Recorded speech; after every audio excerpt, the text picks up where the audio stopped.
अक्सर लोग बवासीर होने के बाद डॉक्टर के पास जाते हैं, लेकिन अगर थोड़ा सा लाइफस्टाइल ठीक कर लिया जाए तो ये तकलीफ कभी हो ही ना। तो आज बात करेंगे हम बवासीर के असली रीजंस, उसके अर्ली साइंस और वो सिंपल हैबिट्स जिसको शुरू करने से आप इस दर्दनाक तकलीफ से हमेशा बचे रह सकते हैं। अमूमन सोचा ये जाता है कि पाइल्स सिर्फ कॉन्स्टिपेशन की वजह से होते हैं, लेकिन इनफैक्ट हमारे डेली रूटीन में कुछ छोटी छोटी आदतें ऐसी हैं जो साइलेंटली इस बीमारी को इनवाइट कर रही हैं। वीडियो में एंड तक जरूर देखिएगा, क्योंकि एंड में हम आपको बताने देते हैं वो 3 हैक्स जो पाइल्स पेशेंट के लिए गेम चेंजर साबित हो सकता है। अगर पाइल्स के कॉमन रीजन की बात करें तो क्रॉनिक कॉन्स्टिपेशन, ज्यादा देर तक टॉयलेट में बैठे रहना, या फिर तेज मसालादार और चिकनाई वाली चीजों का ज्यादा इस्तेमाल। इसके अलावा अगर आप ऐसा काम करते हैं जिसमें सारा दिन बैठना पड़ता है, कोई मूवमेंट नहीं है, या फिर प्रेगनेंसी के दौरान भी ये शिकायत हो सकती है। और वेट लिफ्टर्स जो हैवी वेट उठाते हैं उनको ये तकलीफ ज्यादा होती है।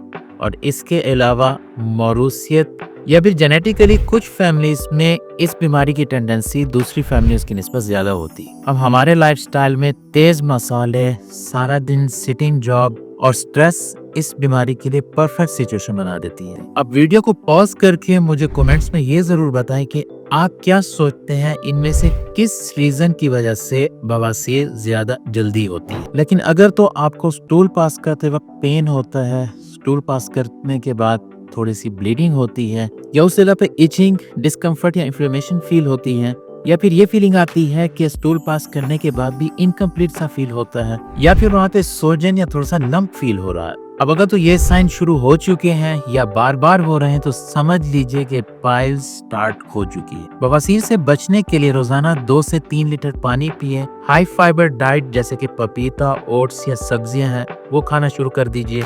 सुबह उठ के 10 से 15 मिनट की वॉक या हल्की फुल्की मूवमेंट करें। टॉयलेट रूटीन को फिक्स कर दें, मतलब रोजाना एक टाइम मुकर्रर कर दें कि उस वक्त ही टॉयलेट जाना है। और स्टूल पास करते वक्त ज्यादा प्रेशर मत लगाएं। ज्यादा मसाले वाली और तली हुई खुराक को छोड़ दें। और वॉशरूम जाते वक्त मोबाइल अपना वॉशरूम से बाहर छोड़ दीजिए। और अगर तो आपकी रूटीन में डेली सिटिंग है तो लॉन्ग टाइम तक सिर्फ बैठे मत रहें। दरमियान में हर घंटे बाद, हर पौने घंटे बाद उठ के थोड़ा सा स्ट्रेच कर लें, या कम से कम जाके पानी का गिलास भर के वो पी लें। और अगर कब्ज की शिकायत है तो उसको बहुत ज्यादा दिन तक इग्नोर मत करें, ये नॉर्मल नहीं है। और अगर दिन में किसी वक्त स्टूल पास करने की डिजायर हो तो उसको बहुत ज्यादा देर तक होल्ड करके मत रखें। अब ये सिंपल हैबिट्स ना सिर्फ आपको पाइल्स से बचाती हैं बल्कि आपकी गट हेल्थ को भी इम्प्रूव करती है। लेकिन अगर तो आपको ऑलरेडी बवासीर हो चुकी है, उसके लिए जरूरी है कि आप डेली सिट्स बाथ लें। सिट्स बाथ में करना क्या है, किसी भी टब में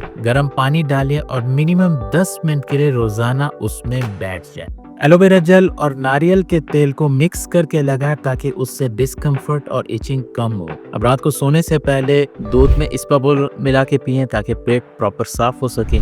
बैठने के लिए सॉफ्ट कुशन्स या रिंग कुशन यूज करें और ज्यादा वजन वाली चीजें उठाने से गुरेज करें। और टॉयलेट में बैठते वक्त स्क्वाट पोजीशन यूज करें ताकि बाउल मूवमेंट आसान और बेहतर हो। ये सिंपल हैक्स पेन और स्वेलिंग को कम करते हैं और हीलिंग फास्ट होती। बवासीर या पाइल्स एक ऐसी तकलीफ है जो शुरू में हमेशा छुपी रहती है, लेकिन अगर आप अपना लाइफस्टाइल थोड़ा सा चेंज कर ले, थोड़ी सी हेल्दी हैबिट्स अपना ले तो ये बीमारी कभी हो ही ना। अगर तो वीडियो अच्छी लगी हो तो वीडियो को लाइक कर दें, चैनल को सब्सक्राइब कर दें, और ये वीडियो अपने किसी ऐसे दोस्त के साथ जरूर शेयर करें जो क्रॉनिक कॉन्स्टिपेशन का शिकार हो। और कमेंट्स में मुझे ये बताएं कि आपकी सबसे बुरी टॉयलेट हैबिट क्या है।